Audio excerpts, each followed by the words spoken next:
One thing that we should discuss in understanding your event is public perception. Public perception is everything. It's your reason for being. Whether you're bringing people to sit in chairs to listen to some sort of concert, or whether you've set up some sort of field for an afternoon of activities with vendor booths and food, to hopefully provide a day experience for people. The public is your purpose, and the public is a problem, and the public is entitled, and the public wants to be able to park quickly, get into your event, and get out again. And so when you're talking about understanding your event, the one thing you should do is understand your public. What we'll talk about more later is about event spaces and how to utilize them. But the public is important. The public, if it's there for any length of time, wants to be fed. The public needs a place to go to the bathroom. The public needs a place to change their babies. The public needs a place to park, arrive by Uber, pick up a bus, get dropped in by helicopter, or jump out of an airplane onto your facility. In whatever way, shape, or form they want to get there, they feel that their way to get there is usually best. And now, today, in the world of green, you're going to have to deal with jump bikes, bicycles, and all sorts of other things. You may even have camping going on, in which case the public is going to require getting in and out of their camper, and at the end of the event, they're going to want to leave. These are things that we'll address later in this program. Also, I'd like to invite you to leave in the comments any questions or criticisms you might have. I'm not worried about being criticized for this event, but you might worry about being criticized at yours. It's just the way it is. In the comments sections, please leave any comments that you have on these videos or other information that you might have that will help somebody in their event.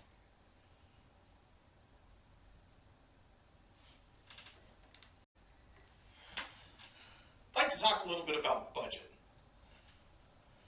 Budget's a very difficult thing, especially if it's a first-time event. But one thing's for sure, you need to stay in your budget or below your budget. Now, why do I say that? Because if you stay too far ahead, budget too much, you won't recoup a lot.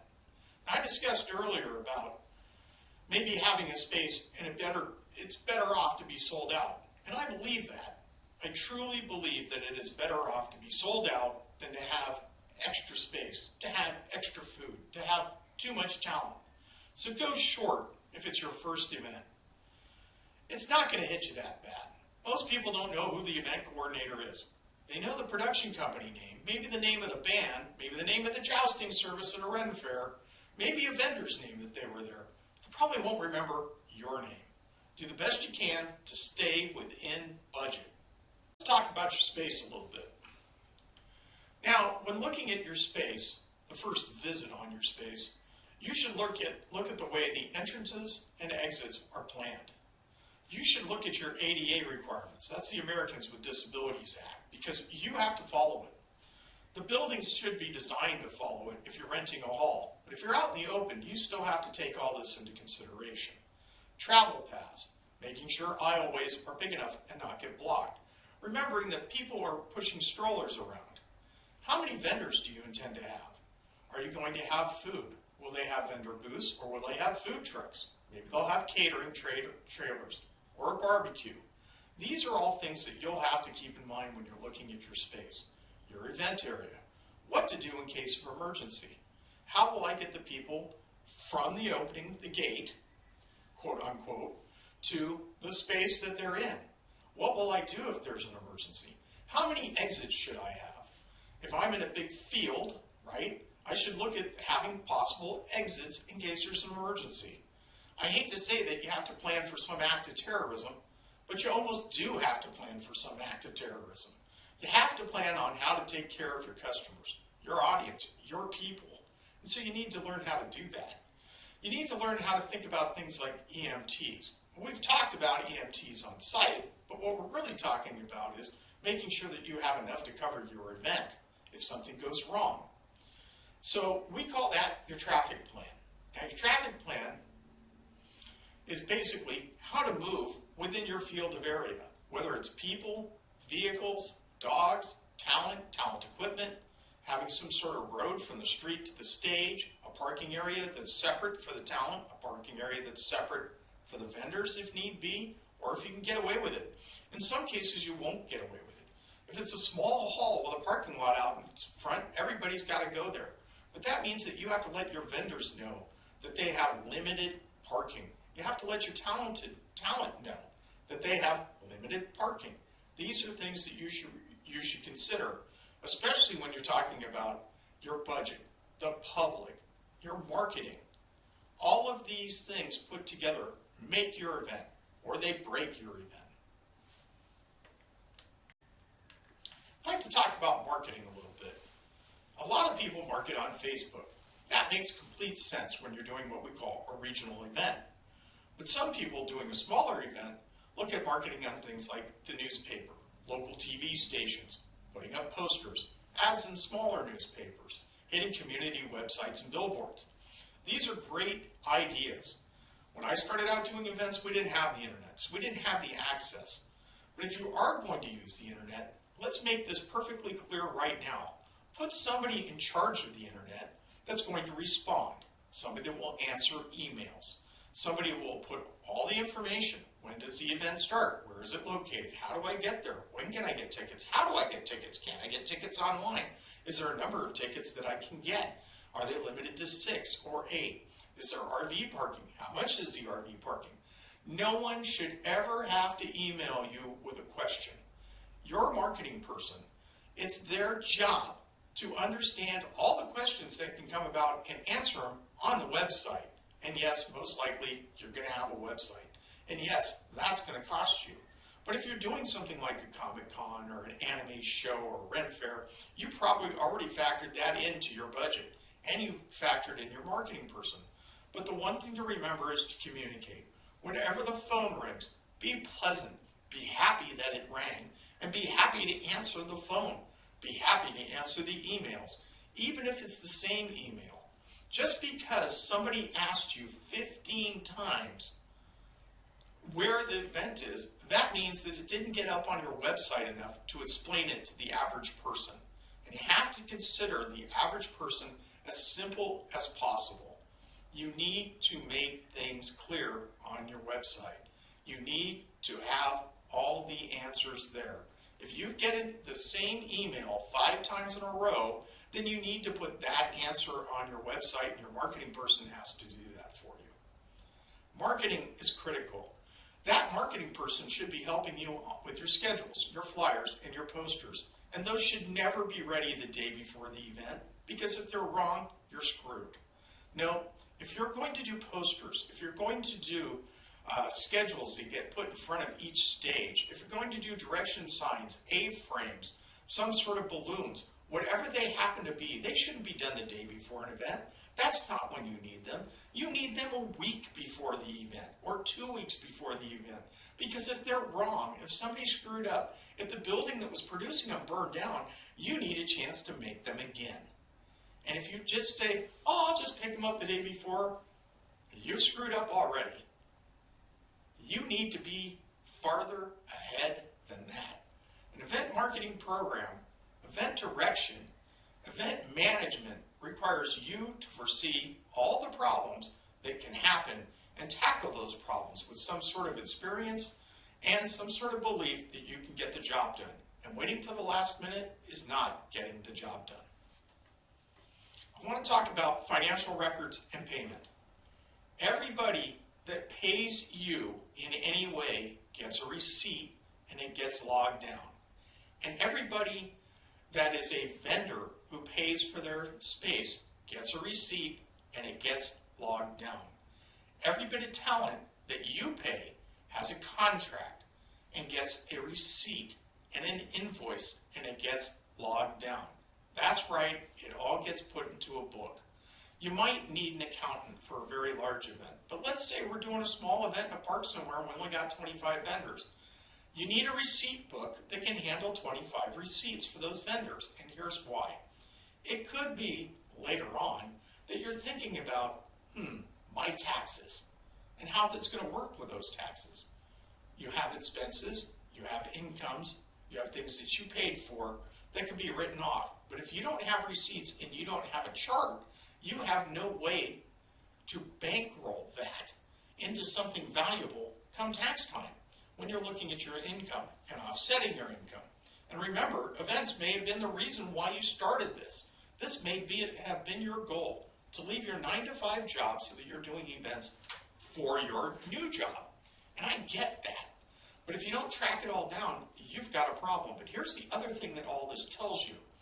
At the end of the event, if you take all this information and put it in your little computer or your little tablet or whatever it happens to be, and remember to back it up, you'll have a guideline for the next event. So that if you have 15 vendors at your next event, you had 10 the last time, you know what 10 cost you. You know how much space they needed. You know how much time they needed. And you know how much money they brought in. So you can look at how much money 10 people will bring you this time and 5 more added. And this allows you to build skeletons so that later on down the line, if I call you on the phone or some other individual calls you on the phone and says, I'd like you to manage my event, I'm going to have 300 vendors, approximately 2,500 people each day come to this event. I'll need traffic for them, and I plan to hold it at the Plumas County Fairgrounds, and I'd like you to run my event because I heard that you can do that. You can say, with all honesty, I can do that. Not only can I do that, but in the back of your mind, you're going to remember how much it cost. You may have run an event there before, and you can pull out all that information that you had, the phone numbers from the people that you contacted at those fairgrounds, the costs at those fairgrounds, the ambulance service costs that you had to factor in, the vendors that you brought in, the names of the vendors you brought in, so you can call them back again and get them to come back. These are all things that make it work for you in the long run. It's part of your learning experience in our event management series and your experience as an event coordinator or a person just working events. Financial records are important. Write everything down, every cost in, every cost out, everybody gets a receipt.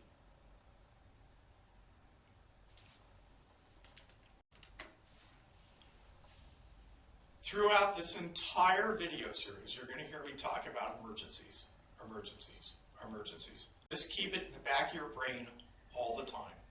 Stuff happens. If you have food, people can choke. They can have allergic reactions. They can have coronaries. Somebody could get shot. Somebody could fall downstairs, get trapped in an elevator. Emergencies happen. It is incredibly important for you as the event coordinator or any member of an event team to know what it is that you have to do in an emergency. And the last thing that you must know in an emergency is to keep your head. There might be blood squirting everywhere from that child's noggin. Keep your head. In an emergency, the first thing you should do, no matter what, is call somebody. Do not attempt to stop an emergency on your own without calling somebody. If you have a fire, call somebody, then deal with the fire. If somebody's been hurt and fell down, call somebody else, then deal with them being hurt. Teach every member of your staff that the first and most important thing is to call somebody and call for help or assistance. Why is this? Because the chain of command needs to know what's going on. If a volunteer at door 4 in section A has somebody pass out in front of them and they try to deal with it, they're doing it on their own and they're going to become flustered. But if that person calls their boss, calls their emergency contact number, calls 911, at least professional help can be on the way. Somebody more that can be on the way. Somebody that can watch the door in case there's something else going on. There might be 2 people injured and you only see one of them. You go to deal with one, you haven't called anybody else. Your door is wide open and there's somebody else that needs medical assistance. Call somebody. This is why I also say at an event, have an egress planned. Now, an egress is a way to get an injured person from any location in your facility to the street, to a helicopter space, to the ambulance on site, to get your first aid team in and out with any one patient at any facility. Always plan on having an exit, knowing where your ambulance is going to pull up. Assign one person with your detail to be part of the crew that responds to the ambulance, so that they're standing there with a radio, so when the ambulance pulls up and says, "What do we do?" he can say, "You wait here for a moment. I'm going to take you to the site as soon as they call me. They're calling me. Follow me." That's what needs to be done in emergencies. Your job may just be to go to the emergency and stand there. Even if you're the event coordinator, you might have an EMT on site, and he might be working on him, and you're thinking, "That's covered." No, it's not. Your job, or somebody should be assigned to do, should be assigned to go there. Do you know the person's name that fell on the ground? What time did it happen? Where did it happen? Did they slip on food? Did they trip over a stair? Were they pushed by somebody? Have they been stabbed? These are all interesting questions, and you think they're all questions for the police. They're not. They're questions for you. That's right. When everybody goes to court and starts suing people in liability, they're going to be asking you this question. What did you do? Did you ask anybody's name? Did you try to find any witnesses? And if you say, "I'll let the cops take care of all that," that's great. What do they know? The people that saw it are gone. They didn't see everybody. They've got one side of the story. So what happens is they look back at your insurance writer for your event, and they decide that you have the deepest pockets. Is it better to sit there and say, "I don't know," or is it better to say, "Well, the incident happened at 11:15. It happened at door number 4. And as far as I can determine, Mrs. Smith of Kennesaw, Washington, saw Mr. Smith fall down, choking." Perfect. You've not only done your due diligence, but you've demonstrated that you were prepared for an emergency, that you were able to handle an emergency, and that you did everything in your power to help those around you in an emergency. And that's the one thing you want to be known for when you're doing event management or part of an event team, is that you did everything in your power to help somebody, rather than being the guy that stood there and went, "I know."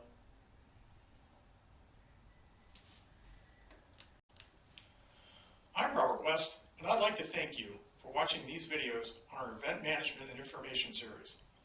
I'm hoping that you found something valuable in them, and if you did, let me know in the comments. And we look forward to having you view more videos on our station and in our series. Thank you.